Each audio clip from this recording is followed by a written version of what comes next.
Are you going to tell me I'm right? Are you going to be my brother? Are you going to be my brother in Christ and tell me I'm right about Tyler Kolek? Are you going to do it? Don't bring Jesus into this. I didn't say nothing about Jesus. I said you are my brother in Christ. I said you are my brother in Christ. What am I going to... How can we... 2 games? This is, again... Yo, all you folks in the comments... I wish OG was here. Oh, my God. All you folks in the comments... This is what he does, by the way. He will overtalk you and clash the audio and force me out. That's what he tried to bully me. He says, I bully him. Quiet. Oh, I never say he's right. I'm quiet. He can't even be quiet. Look, I'm telling you. Then he tried to say, after 2 games, I'm supposed to just go, yeah, Tyler Kolek is the 6th man. Tyler Kolek is the backup point guard, or whatever he's going to tell him. No. He needs more time. We saw in the 4th quarter when that pressure turned up, and you called it. I said, Mike Brown's not putting Brunson back in until the 7.5-minute mark. That's what he do with Steph Curry. And you said he's making his way into the game. This is a bad 4th quarter. He's got to get in there. Tyler Kolek. The runs. Yes. The runs that they.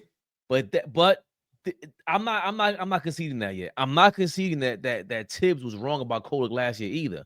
It's hard to develop him when you're inept on the offensive end as a coach. Number 1, and number 2. Kolek looked scared out there last year. He was hesitant to shoot and score. This year, he's not doing that, Flea. Counter it, please. All I'm saying is that, so if your point is that coaching matters, that is an absolute fact. But you're also saying that the guy wasn't ready last year. The guy couldn't have been ready, whatever. He was a second-year player, a first-year player. What was he, a rookie? If you're going from your rookie year into your 2nd year, and I'm talking about what I see in front of me right now, plus new coach Mike Brown infusing confidence in you, right? There's a lot of guys that he can go with at the backup point guard position if he wanted to. He could play Clarkson and force him to play that backup point guard position if he wanted to. He could force Deuce to be strictly a backup point guard, especially with how Deuce worked on his handle. No. He's saying the guy, the best passer on the team right now, I'm going to infuse confidence in that young man, and I'm going to play him right behind Brunson. And Brunson, guess what? You could get a blow. Pause.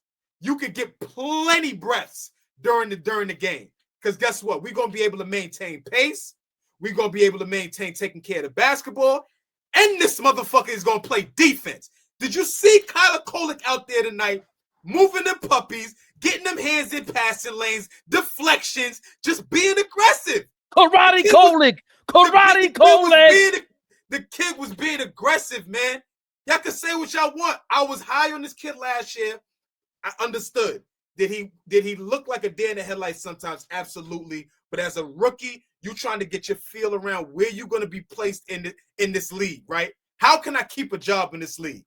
The way he's going to be able to keep a job is being able to pass his ass off, play defense, hit open shots, be aggressive, keep the defense on their heels. When he's going downhill like Peyton Pritchard is, he's tough to guard. And he's a lefty. Now you got to guard a lefty that could go right and left. Come on. Listen, Kolek is not some world beater, but he is a piece for us that is going to help us win this year. And all I want Fabian to say is, Flea, you were right about the kid. That's it. Right about what? We were all big on him last year coming into the season. So I don't understand. All I'm saying is I'm taking the Flea tone in this kid.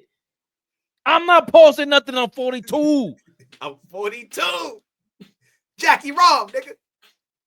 Great point about him being a backup point guard. There's no way, if you want to stabilize and run whatever the hell you want to run, that you go on with Deuce or Clarkson is a lunatic. You compare him to J.R. Smith. Great comparison. Come on. I love having that, though. Chat, talk to me, chat. Ray, do you not like having a hired gun off the bench with no conscience? And he's sitting in the chair. He's sitting in the chair.